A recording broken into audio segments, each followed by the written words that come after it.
Hey everyone, Evan here with Baritone Studios, and welcome to this episode of Rainbow Six Siege Unit Lore. Today, we'll be taking a look at the Belgian Special Forces Group, or SFG. Overview: the Special Forces Group. Country of origin: Belgium. Founded 2000 to present. Branch: Belgian Army. Land component. Type: Special Forces. Headquarters location: Everly, Belgium. Motto: Who dares wins. Our first taste of the SFG came on June 14th, 2022, when operator Senz joined Team Rainbow during Operation Vector Glare. Senz was approached by Montaigne and Twitch to be recruited into Rainbow's newly formed humanitarian squad, Wolfguard. Senz would train with Lion and Montaigne before being deployed to rescue an asset who held knowledge about Nighthaven's involvement in the assassination of Masayuki Yahata.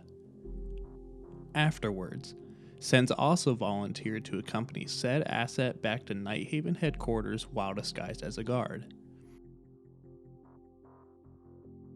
As of Operation Brutal Swarm, Senz is the only known operator to be affiliated with the Special Forces Group. After learning about the SFG this episode, you'll understand why Senz was chosen for these two missions. Purpose: the SFG conducts a multitude of different operations, but are heavily used in special reconnaissance, direct action, and military assistance.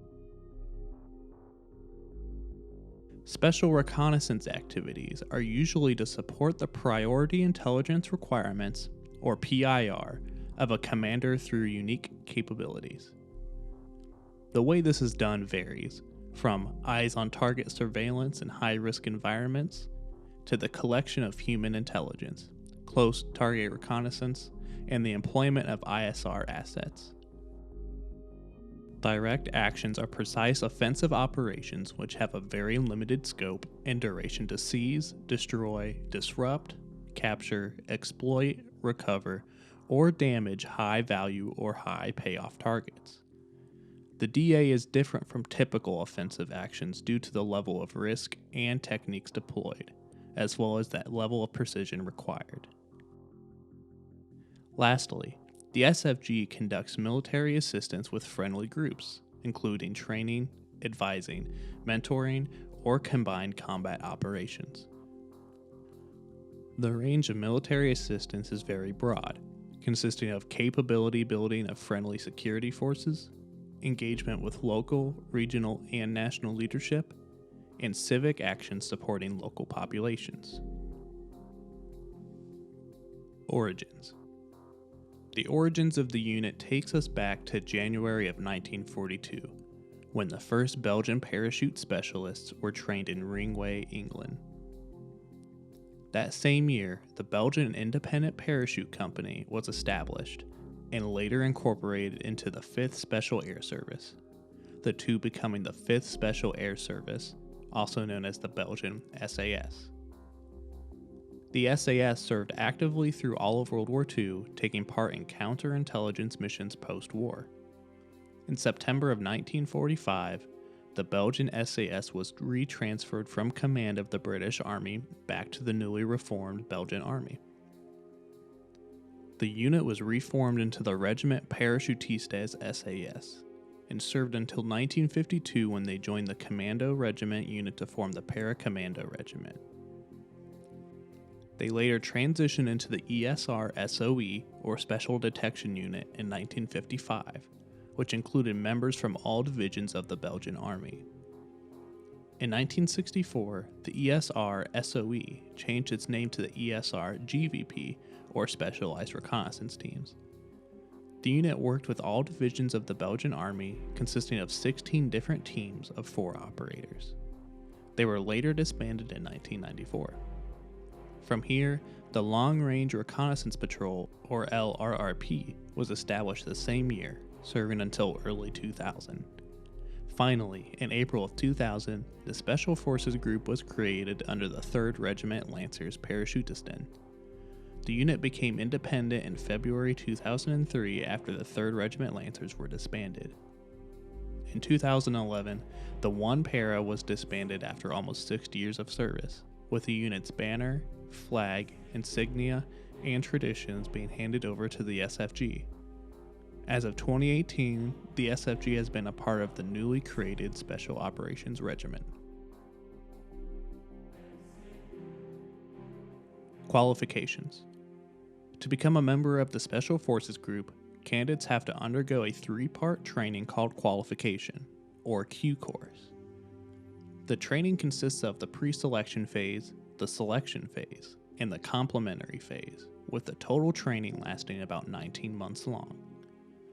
Within pre-selection week, candidates are tested on their physical condition, map reading ability, military knowledge, and shooting techniques. Following a psychological evaluation, candidates undergo a specialized training where candidates learn the basic skills for the final phase of training. During the selection phase, candidates undergo a rigorous mental and physical test lasting 6 months. Successful candidates have to show proficiency in technical skills, military knowledge, initiative, and motivation. The selection phase focuses around learning the basic skills for surviving hostile environments and is split into orientation, technical, and tactical sections. The orientation is physically intensive and focuses on the individual, including navigation, shooting, survival, close combat, and other skills. The technical phase goes deeper in depth about military procedures, amphibious insertion, advanced shooting techniques, and military theory and tactics. The last part of the selection phase is the tactical section, which has candidates perform realistic mission exercises. This is what most candidates consider the real Q course. It emphasizes team dynamics. In order to complete each phase, candidates must achieve 80% proficiency on all tests. During the final complementary phase, candidates are given advanced training in high-altitude freefall, first responding, urban combat, and more. They must pass the Commando Qualification, a 4-week program about difficult terrain and circumstances, and the Para-A Qualification, a 4-week program about ground training and static line jumping. Following a brief 5-week training of high-altitude freefall, jumping at night from 12,000 feet, candidates pass and receive their Special Forces Operator Certification, joining an operational team and then being given more training based on their specialization.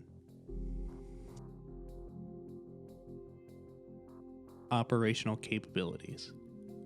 Following graduation, SFG operatives have a vast number of operational capabilities in ground mobility, air insertion and extraction, and amphibious movement. Basic ground mobility capabilities for the unit includes navigating and operating vehicles in desert, jungle, Arctic, and mountainous regions, and operating a diversity of vehicles in a supportive and combat setting. Further knowledge includes transporting VIP and VVIPs in high-risk territories, traversing on skis during the night with heavy loads on mountains, and tactical urban climbing. For air insertion and extraction, all operators are capable of helicopter insertion, fixed-wing fast attack landing, static line parachuting up to 1,000 feet, and freefall up to 15,000 feet. Only specialized air team members can jump from above that height, up to 25,000 feet, and require special oxygen equipment during the flight. Lastly, the SFG unit has a variety of amphibious capabilities, not limited to river crossings, surface infiltration, kayaking, semi-rigid rubber boats, and rigid-hulled inflatable boats. Advanced sea team members have knowledge in tactical diving for reconnaissance and sabotage missions, as well as underwater demolition. So there we have it, the Belgian Special Forces Group, or SFG. Thank you all for watching. Let me know what military unit from Siege you want to see next in the comments below, or what your thoughts are about the episode. Once again, I'm Evan with Baritone Studios, and I'll see you next time.